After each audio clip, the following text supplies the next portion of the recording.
Ô Mota, a corrupção está no dia a dia, né? Muito provavelmente aquela pessoa que comete uma pequena corrupção, algo aparentemente simples, se essa pessoa fosse colocada no ministério, talvez cometesse uma corrupção maior. Qual é o caminho? O que a gente precisa refletir sobre isso, Mota?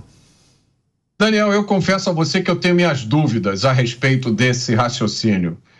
Não me parece muito adequado a gente comparar uma pessoa que fura fila com um político que arma um esquema de desvio multimilionário de recursos, né?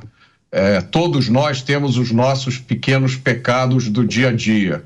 Agora, é preciso um desvio de caráter muito sério para fazer o que alguns, não só políticos, né? O que algumas dessas personalidades fazem. Mota, aí trata-se de crime. O político é usado, viu, Mota? O político é usado. Quem arma o grande esquema, eu não estou inocentando o político, eu estou dizendo que quem arma o grande esquema aqui é a empresa e compra o político bandido.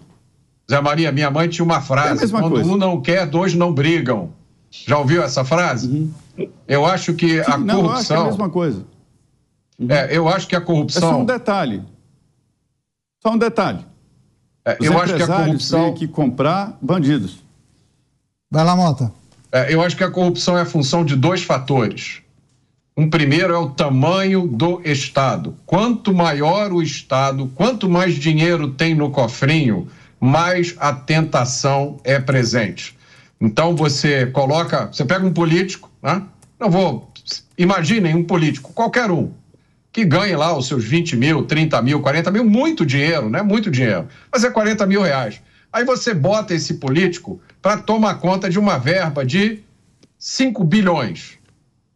Aí o político faz as contas, eu roubo aqui, pego um pouquinho de dinheiro, com esse dinheiro eu pago o melhor advogado do Brasil, a chance de eu ficar preso muito tempo é zero. Depois eu resolvo o problema patrimonial da minha família por 4, 5 gerações.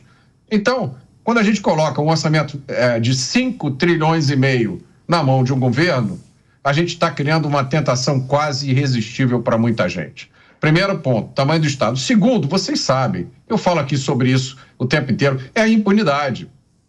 Vai que é tranquilo, vai que tem uma jurisprudência, vai que, olha, se você entra no plantão judicial, a gente consegue uma liminar. É a impunidade. Eu digo para vocês, verifiquem a história, a corrupção era a regra na política americana no início do século XX. Lá em Nova York, no início do século XX, tinha uma gangue de políticos, principalmente ligada ao Partido Democrata, chamada de Tammany Hall. Se vocês estudarem a história do Tammany Hall e esquecem os nomes, vocês vão achar que é a política do Rio de Janeiro. Era o mesmo esquema, podre. Entre outras coisas, as delegacias de Nova York eram todas loteadas.